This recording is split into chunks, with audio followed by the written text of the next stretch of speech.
ठीक है, तो अब पढ़ते हैं deduction of Kepler's third law. ठीक है, पहले थर्ड लॉ का पढ़ लेते हैं कि कैसे प्रूफ हुआ है, प्रूफ कर लेते हैं कैसे प्रूफ करेंगे उसको, और फिर सेकंड लॉ का पढ़ेंगे। फर्स्ट लॉ तो सिंपल है, उसमें तो सिंपल ये बोला है कि जो प्लैनेट्स हैं वो इलिप्टिकल ऑर्बिट्स में मूव करते हैं। ठीक है, तो उसको प्रूव करने जैसा कुछ होगा नहीं। ठीक है, तो सेकंड लॉ को प्रूफ करेंगे और थर्ड लॉ को प्रूफ करेंगे। ठीक है, तो पहले थर्ड लॉ को प्रूफ कर लेते हैं।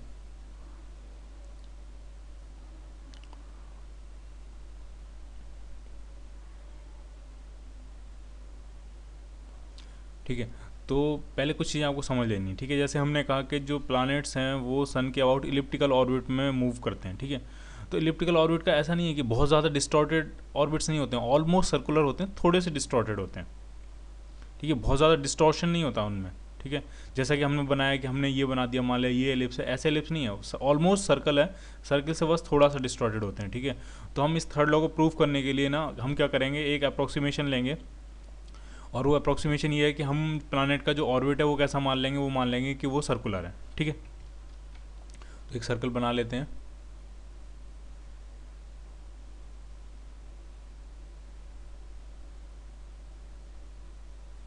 ये मान लिया प्लानट का ऑर्बिट है, और इनमें मान लिया सेंटर में ये सन है आपका, और इसका कुछ मास कह देते हैं, कुछ मास कह देते हैं, सन का मास कैपिटल एम कह देते हैं, और एक प्लानट मूव कर रहा है इसके अराउंड, उसका मास कह देते हैं स्मॉल एम। ठीक है, और ये जो डिस्टेंस है सन और प्लानट के बीच में वो कांस्टेंट रहेगी, उसको कह देते हैं कितना है, वो आर है। ठीक है, क्लियर। तो जरा अब हमें थर्ड लॉ क्या प्रूफ करना है, हमें थर्ड लॉ ये प्रूफ करना है कि उसके जो टाइम पीरियड का जो स्क्वायर होता है वो अब हम कह देंगे, अब semi major axis semi minor axis सब कुछ इक्वल है, तो कह देंगे वो आर के क्यूब के प्रोपोर्शनल होना चाहिए। ठीक है, ये हमें प्रूफ करके लाना है। ठीक है, तो इसमें फोर्सेस दिखा लेते हैं। तो अंदर की तरफ जो फोर्स लग रहा होगा वो ग्रेविटेशन फोर्स होगा। वैसे तो अभी डिस्कस नहीं किया है, लेकिन इतना सबको पता होता है कि वो जो फोर्स होता है वो कितना होता है G m1m2/r²। ठीक है, अभी ये नहीं पढ़ा है, लेकिन इतना सबको पता होता है कि जो ग्रेविटेशनल फोर्स लगता है वो G m1m2/r² होता है। ठीक है, और बाहर की जो फोर्स लग रहा होगा वो सेंट्रीफ्यूगल फोर्स होगा, वो कितना होगा, तो वो होता है mr⍵²। mr⍵²। ठीक है, और अगर अगर हम देखें इक्विलिब्रियम के केस में, तो ये दोनों एक दूसरे को बैलेंस कर रहे होंगे। Gm/m/r² जो होगा वो किसके बराबर होगा, mr⍵² के। ठीक है, तो यहाँ से ओमेगा स्क्वायर फाइंड करते हैं, तो ओमेगा स्क्वायर कितना आ जाएगा, तो ओमेगा स्क्वायर आ जाएगा आपका Gm, ये स्मॉल एम से स्मॉल एम कैंसिल आउट हो जाएगा, अपॉन ये आ जाएगा r³। ठीक है, ओमेगा क्या होता है, तो ओमेगा होता है आपका 2π/t का स्क्वायर, क्योंकि हमें टाइम पीरियड निकालना है। इक्वल टू कितना बन जाएगा, तो ये बन जाएगा Gm/r³। थोड़ा और सॉल्व कर लेते हैं इसको, हाँ इसको इन्वर्स कर देते हैं। ठीक है, तो ये आ जाएगा T²/4π²। तो इधर भी इन्वर्स कर देते हैं इसका, तो ये बन जाएगा r³/Gm। ठीक है, तो T² कितना आ गया, तो T² आ गया आपका 4π² इंटू r³। और ये अगर आप देखो ढंग से तो ये सब कुछ कांस्टेंट है, 4π² कांस्टेंट है, g कांस्टेंट होता है, यूनिवर्सल कांस्टेंट है, और m जो है वो है आपका सन का मास। ठीक है, तो वो भी कांस्टेंट है। ठीक है, तो ये सब कुछ कांस्टेंट है, तो यहाँ से हम लिख सकते हैं कि जो t का स्क्वायर है वो किसके प्रोपोर्शनल है, वो r³ के प्रोपोर्शनल है। क्लियर, तो ये प्रूफ हो गया आपका केपलर्स थर्ड लॉ। ठीक है, और अप्रोक्सीमेशन क्या लिया है कि जो ऑर्बिट लिया हमने प्लैनेट का वो इलिप्टिकल नहीं लिया। इलिप्टिकल में कैलकुलेशंस बहुत ज़्यादा कॉम्प्लिकेट हो जाएंगे। ठीक है, वो हमारे कोर्स में नहीं है। ठीक है, तो हमने उसको क्या मान लिया, सर्कुलर। ठीक है, और रियलिटी भी यही होती है कि जो ऑर्बिट्स होते हैं वो ऑलमोस्ट सर्कुलर होते हैं, उनकी एसेंट्रिसिटी उतनी ज़्यादा नहीं होती है। ठीक है, अगर आप देखोगे वीनस की जो एसेंट्रिसिटी आती है, वीनस के ऑर्बिट के लिए जो एसेंट्रिसिटी आती है, तो वो आती है 0.007। ठीक है, अर्थ के लिए जो ये वीनस के मूवमेंट के लिए जो एसेंट्रिसिटी है, अर्थ के ऑर्बिट की जो एसेंट्रिसिटी है वो भी काफ़ी कम होती है, वो होती है 0.017 के आसपास। ठीक है, तो ये एसेंट्रिसिटीज़ की वैल्यू काफ़ी कम होती है, तो जो ऑर्बिट्स होते हैं ऑलमोस्ट स्फेरिकल होते हैं, तो ये हम अप्रोक्सीमेशन ले सकते हैं। क्लियर, अब केपलर सेकंड लॉ को प्रूफ कर लेते हैं, सिंपल है काफ़ी है। ठीक है, तो तो इसमें कुछ चीज़ें पिछले चैप्टर की लगेंगी, ठीक है। तो लास्ट चैप्टर में अगर आपको याद हो, आपने पढ़ा था कि जो ज्योमेट्रिकल इंटरप्रिटेशन होता है, ठीक है, एंगुलर मोमेंटम का जो ज्योमेट्रिकल इंटरप्रिटेशन होता है, तो एंगुलर मोमेंटम जो एल होता है वो आपका होता है m times 2m times dA/dt।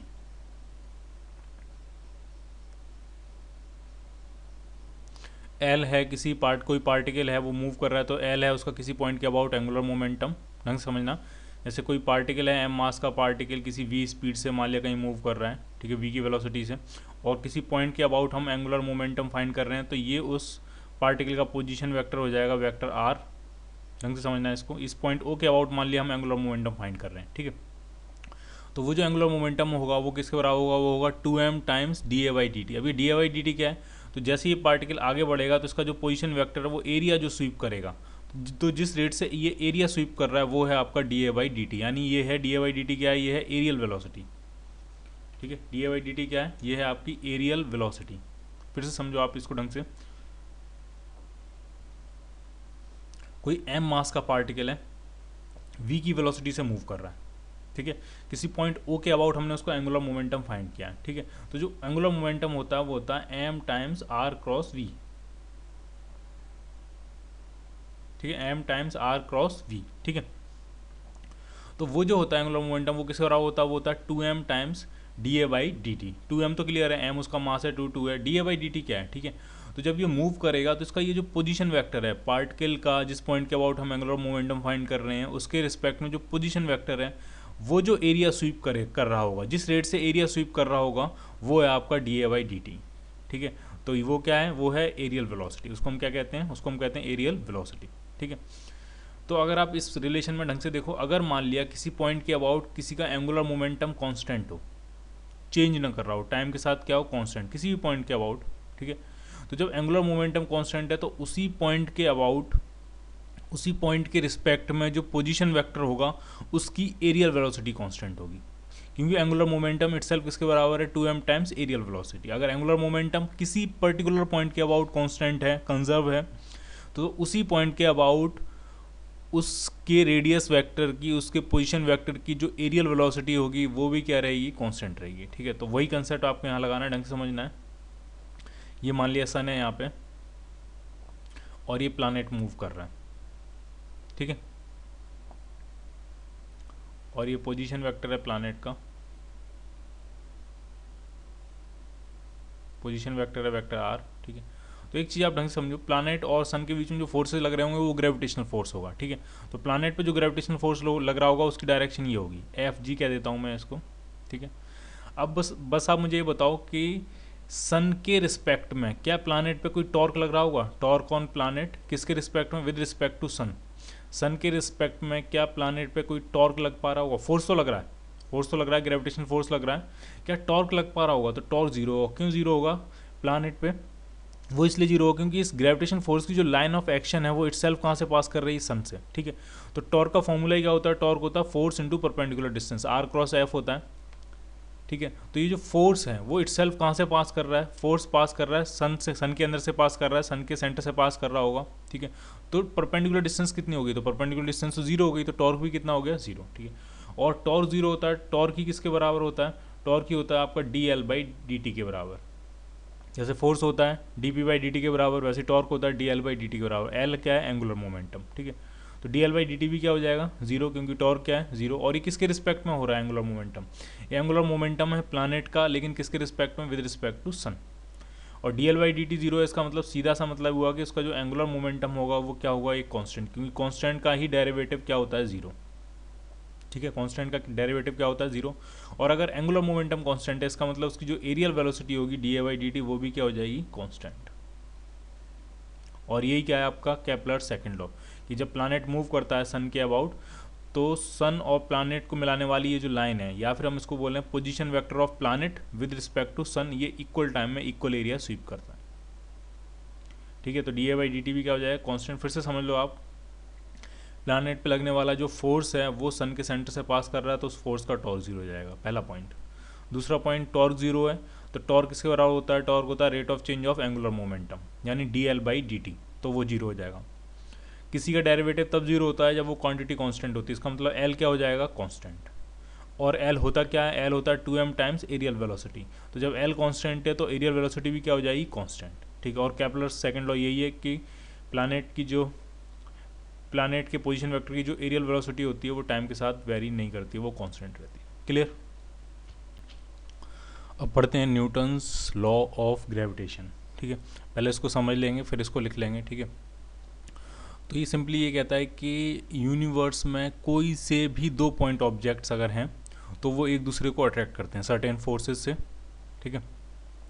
तो मान लिया कोई से भी एनी टू, ठीक है। मान लिया दो पॉइंट ऑब्जेक्ट्स हैं, मान लिया एक पॉइंट ऑब्जेक्ट है ये m1 कह देते हैं इसको, और एक ये दूसरा पॉइंट ऑब्जेक्ट है इसको कह देते हैं m2। और ये कितनी भी डिस्टेंस पे रखे हों उससे कोई फ़र्क नहीं पड़ता, क्योंकि जो फोर्स ऑफ ग्रेविटेशन है वो लॉन्ग रेंज फोर्स है, ठीक है। और इनके बीच में कुछ सेपरेशन कह देते हैं कि सेपरेशन कितना है, सेपरेशन क्या है, r सिंपल, ठीक है। तो ये एक दूसरे को अट्रैक्ट करते हैं, अट्रैक्टिव फोर्स होता है वो जो ग्रेविटेशनल फोर्स होता है। और m1 जो है वो m2 को अपनी तरफ अट्रैक्ट करेगा कुछ ऐसे, और m2 जो है वो m1 को अट्रैक्ट करेगा, ठीक है। ये बेसिकली न्यूटन्स थर्ड लॉ है ये, ठीक है, कि अगर m1 m2 को अट्रैक्ट कर रहा है तो डेफिनेटली m2 m1 को भी अट्रैक्ट कर रहा होगा, क्योंकि जो फोर्सेज होते हैं वो एक्शन रिएक्शन पेयर में एग्जिस्ट करते हैं, ठीक है। और m1 जितने फोर्स से m2 को अट्रैक्ट करेगा एग्जैक्टली उतने ही फोर्स से m2 m1 को अट्रैक्ट करेगा, ठीक है। इक्वल एंड अपोजिट फोर्सेज, ठीक है। और वो जो फोर्स लगता है, फोर्स ऑफ ग्रेविटेशन, ये जो फोर्स है इसको मैं कह देता हूँ 1 पे लगा है किसकी वजह से, 2 की वजह से, ठीक है। फर्स्ट मास पे लगा है किसकी वजह से लगा है, 2 की वजह से। और ये जो फोर्स है इसको कह देते हैं, ये सेकंड पे लगा है और किसकी वजह से लगा है, ये लगा है फर्स्ट की वजह से, ठीक है। इसका जो मैग्नीट्यूड होता है इस फोर्स को 1 पे लिखो 2 की वजह से, या 2 पे लिखो 1 की वजह से, कुछ भी लिखो, इसका जो फोर्स का जो मैग्नीट्यूड होता है वो उनके मासेस के प्रोडक्ट के प्रोपोर्शनल होता है, पहला पॉइंट, ठीक है। अगर आप m1 को डबल कर दोगे तो फोर्स भी डबल हो जाएगा। अगर आपने m1 को भी डबल कर दिया, m2 को भी डबल कर दिया, तो फोर्स जो होगा वो 4 टाइम्स हो जाएगा, ठीक है। आपने m1 को डबल कर दिया, m2 को हाफ कर दिया, तो फोर्स क्या रहेगा, फोर्स आपका अनचेंज रहेगा, ठीक है। तो जो फोर्स लग रहा होता है ग्रेविटेशनल फोर्स ऑफ अट्रैक्शन, वो उन दोनों मासेस के प्रोडक्ट के प्रोपोर्शनल होता है, पहली चीज़। और दूसरा पॉइंट ये है कि ये डिस्टेंस पे कैसे डिपेंड करता है, तो डिस्टेंस के स्क्वायर के इन्वर्सली प्रोपोर्शनल होता है। डिस्टेंस अगर आप बढ़ाओगे फोर्स कम होता जाएगा, और कैसे कैसे कम होगा वो क्लियर होना चाहिए। अगर डिस्टेंस आपने डबल कर दी, ठीक है, डिस्टेंस आपने डबल कर दी तो जो फोर्स होगा वो 1/4 टाइम्स हो जाएगा, 1/4 हो जाएगा। डिस्टेंस आपने ट्रिपल कर दी तो जो फोर्स होगा 1/9 टाइम्स हो जाएगा, 1/9 हो जाएगा, ठीक है। ये सेकेंड इक्वेशन।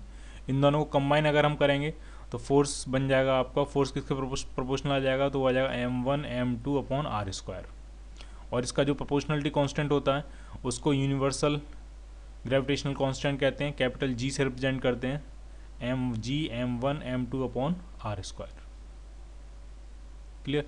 तो ये है gravitational force g m1 m2 upon r²। इतना ही फोर्स 1 ने 2 पे लगाया हुआ, इतना ही फोर्स 2 ने 1 पे लगाया हुआ, ठीक है। जैसे कि यहाँ पिक्चर में बनाया गया, एक मास है स्मॉल m, एक मास है कैपिटल M, डिस्टेंस दोनों के सेंटर ऑफ मासेस के बीच में क्या है, स्मॉल r, ठीक है। तो फोर्स क्या हो जाएगा, फोर्स हो जाएगा g small m capital M upon r², ठीक है। कुछ चीज़ें आपको ढंग से समझनी है कि ये जो फोर्स होता है ये सिर्फ, ये जो मैंने फॉर्मूला लिखा है g m1 m2 upon r², ये सिर्फ पॉइंट मासेस के लिए वैलिड होता है, ओनली फॉर पॉइंट मासेस। सिर्फ किसके लिए वैलिड होता है, पॉइंट मासेस के लिए, ठीक है। और बहुत ज़्यादा क्या हो सकता है, आप स्फेरिकल ऑब्जेक्ट्स के लिए लगा सकते हो point masses and spherical objects, क्योंकि स्फेरिकल जो ऑब्जेक्ट होता है वो बाहर से ऐसे वेव करता है जैसे कि उसका पूरा मास उसके सेंटर ऑफ मास पर कंसंट्रेटेड हो, ठीक है। तो ये जो ग्रेविटेशन का ये जो फॉर्मूला है, ये जो लॉ है ग्रेविटेशन का, ये जो न्यूटन्स लॉ ऑफ ग्रेविटेशन है जिसकी वजह से जो फॉर्मूला आया वो g m1 m2 upon r², ये फॉर्मूला है, ये सिर्फ किसके लिए वैलिड होगा, ये होगा सिर्फ पॉइंट मासेस के लिए वैलिड और स्फेरिकल ऑब्जेक्ट्स के लिए वैलिड, ठीक है। अगर लीनियर ऑब्जेक्ट है तो ये वैलिड नहीं होगा, ठीक है। ये आपको ढंग समझना है। जैसे मान लिया पूछा जाए कि एक रॉड है और ये दूसरी रॉड रखी है, ठीक है। पूछा जाए कि ये दोनों आपस में कितने फोर्स से अट्रैक्ट करेंगी, तो इसमें आप ये फॉर्मूला डायरेक्ट नहीं लगा सकते g m1 m2 upon r², ठीक है। आप कहो कि इसका मास कह दिया m1 है, इसका मास कह दिया m2 है, इसका मास इसके सेंटर ऑफ मास पर कंसंट्रेटेड है, इसका मास इसके सेंटर ऑफ मास पर कंसंट्रेटेड है, और आपने डिस्टेंस ले ली, मान लिया डिस्टेंस है मान लिया x, सेंटर ऑफ मास और सेंटर ऑफ मास के बीच का सेपरेशन, और आपने कह दिया जो फोर्स लग रहा होगा वो हो जाएगा Gm1m2 अपॉन एक्स स्क्वायर। ठीक है, तो वो ठीक नहीं है।